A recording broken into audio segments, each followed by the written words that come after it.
ये पहला part 1 video देख लीजिएगा जो 10 मिनट कुछ सेकंड का है, और ये अगला पार्ट है। इस पार्ट में हम समास को क्लियर कर देंगे। आपको जितने भी एग्ज़ाम है, बोर्ड एग्ज़ाम 9, 10, 11, 12 सभी में उपयोगी आने वाला है, और कुछ जनरल कंपटीशन में भी जिसका हिंदी सिलेबस है उसमें भी पूछा जाता है। देखिए अगला पार्ट है, हम वहाँ तक बता दिए थे, अब यही भाव समास तक। अब पढ़ाते हैं यहाँ से तत्पुरुष समास।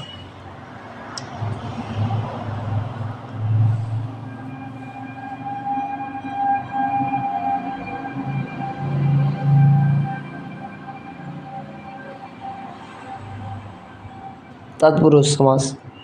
समास को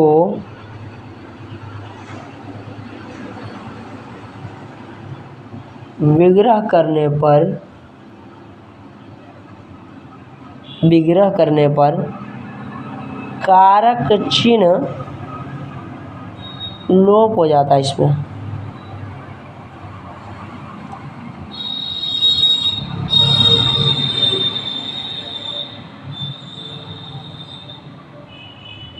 कारक चिन्ह लोप हो जाता है, तत्पुरुष समास कहलाता है। जैसे में देखिए, जैसे का, को, के, लिए, में, पर, से आदि।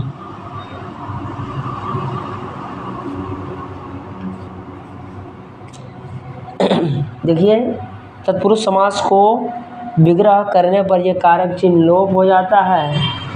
यहाँ पर एग्जाम्पल कुछ ले लेते हैं। यश प्राप्त, यानी यश को प्राप्त, यश को प्राप्त। देखिए यहाँ पर यश को प्राप्त किया था, लेकिन यहाँ पर जब यश प्राप्त लिखते हैं, यहाँ पर देखिए को लोप हो गया। इसी को बोलते हैं तत्पुरुष समास। और ले देते हैं अगला, मनचाहा,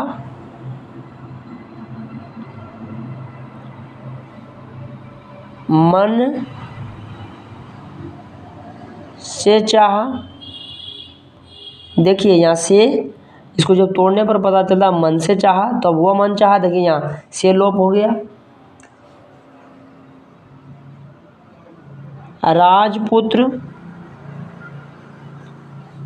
कहने का मतलब है राजा का पुत्र ही राजपुत्र होता है, राजा का पुत्र। देखिए यहाँ पर का लोप हो गया।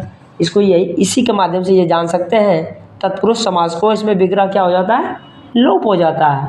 देखिए कुछ नोट में बात बताते हैं, इस पर विशेष करके फोकस करना है। इसमें दूसरा पद प्रधान होता है, दूसरा पद प्रधान होता है।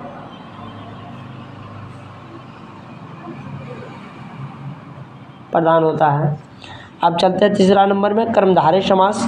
ये दूसरा नंबर था तत्पुरुष, अब तीसरा नंबर कर्मधारय समास। कर्मधारय समास।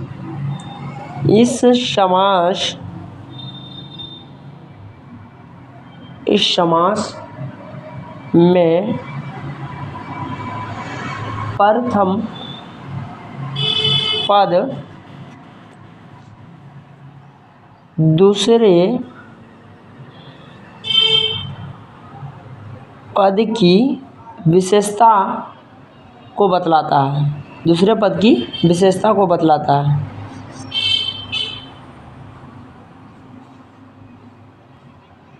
विशेषता को बताता है, इसको बोलते हैं कर्मधारय समास। जैसे में देखिए, जैसे में चरण कमल, विशेषता इसमें क्या है, कमल के समान चरण,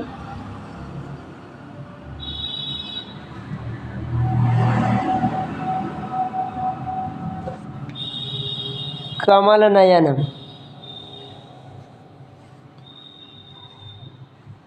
कमल के समान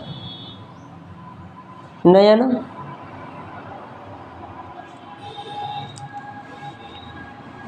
महान पुरुष,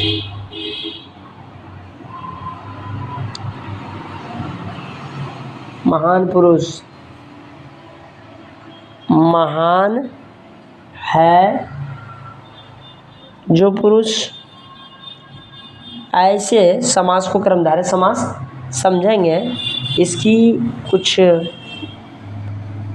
निर्देश है जिस पर ध्यान दीजिए।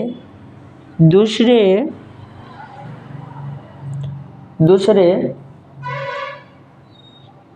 पद की तुलना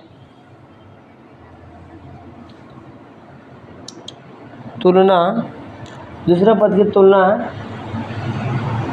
हो या है जो के समान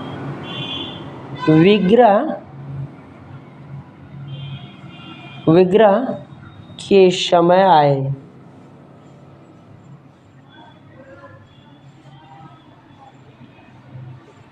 ये हुआ कर्मधारय समास। दोनों समास के बारे में सीखेंगे। इजी है एकदम पूरा। इसी को बहुत बढ़िया ढंग से ये समास में सबसे आसान समास, जिसको तुरंत समझ सकते हैं आप। जिस समास के दोनों पद प्रधान होते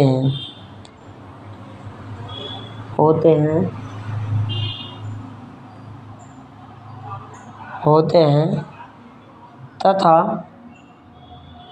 विग्रह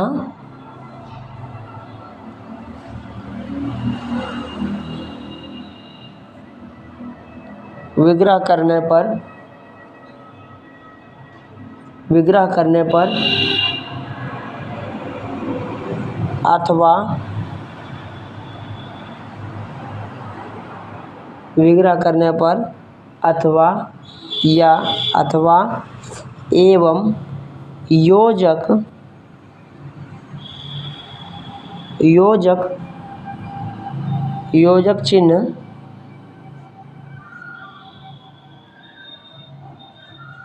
चिन्ह लगाते हैं।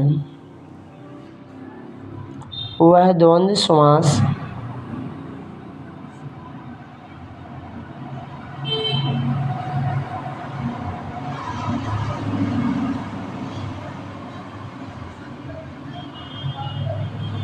कहलाता है।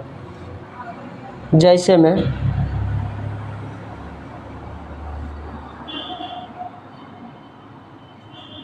माता पिता, देखिए इसको बोलते हैं योजक चिन्ह। इसमें दोनों पद प्रधान है, माता भी प्रधान होता है, पिता भी प्रधान होता है, क्योंकि दोनों के बिना कुछ नहीं हो सकता है। इसलिए इसमें दोनों पद प्रधान है। कहा जाए तो माता और पिता बहुत सारे हो सकते हैं। माता पिता हो गया, पढ़ना लिखना हो गया, पढ़ना लिखना,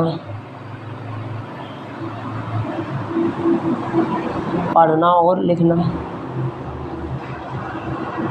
और लिख सकते हैं यहाँ पर लड़का लड़की, दाल भात, रोटी सब्जी। ऐसे ये सब क्या कहलाएंगे? द्वंद्व समास कहलाएंगे। अब आते हैं द्विगु समास में। बहुत इजी है द्वंद्व समास को समझना। द्विगु समास को भी इजी समझ सकते हैं। द्विगु समास ये देखिए, द्विगु समास, द्विगु समास प्रथम, द्विगु समास उसको कहते हैं जिसका प्रथम पद संख्यावाचक हो। प्रथम पद संख्या वाचक हो। क्या बोलेंगे? द्विगु समास। प्रथम पद संख्यावाचक उसको द्विगु समास कहेंगे।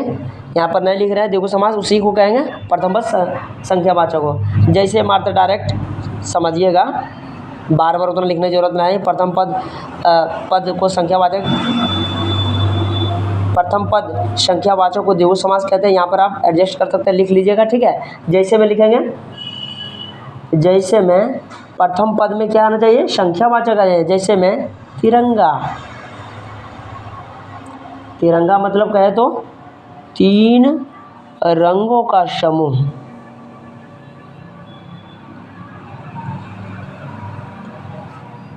और क्या लिखेंगे?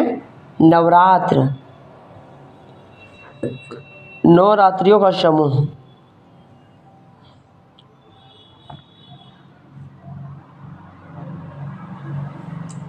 इसी प्रकार आप बहुत लिख सकते हैं, त्रिकोण लिख सकते हैं, त्रिभुज लिख सकते हैं, मतलब और सारा एग्जाम्पल दे सकते हैं आप। त्रिभुज लिख सकते हैं, त्रिकोण लिख सकते हैं, और कोई संख्या आता तो बस समझ जाइएगा वो द्विगु समास है। अगला और लास्ट, अगला समास और लास्ट समास है, उसका नाम है बहुव्रीहि समास। बहुव्रीहि समास, बहुव्रीहि समास कहे तो जिस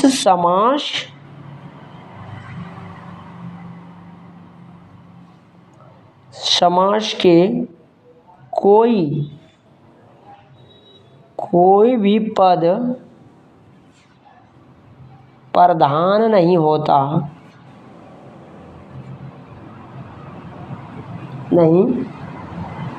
है, अर्थात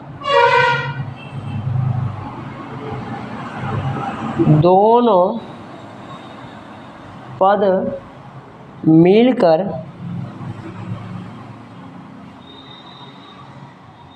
किसी तीसरे पद की ओर संकेत या इशारा करता है,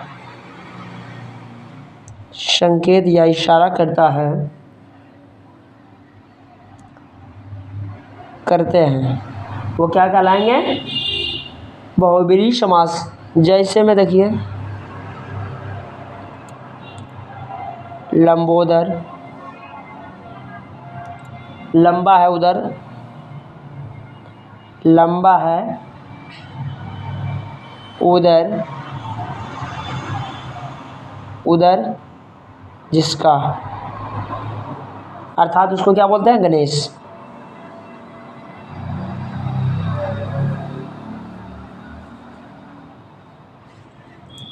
गंगाधर,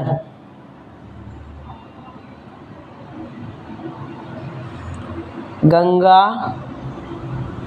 को धारण करने वाला,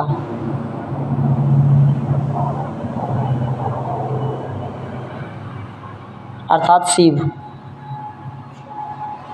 एक और देते हैं एग्जाम्पल, नीलकंठ, नीला है, नीला है कंठ जिसका, अर्थात शिव। आशा करते हैं ये समास का लास्ट हो गया। आप इसको स्क्रीनशॉट ले सकते हैं, ज़रा इसको बढ़िया से फोकस कीजिए।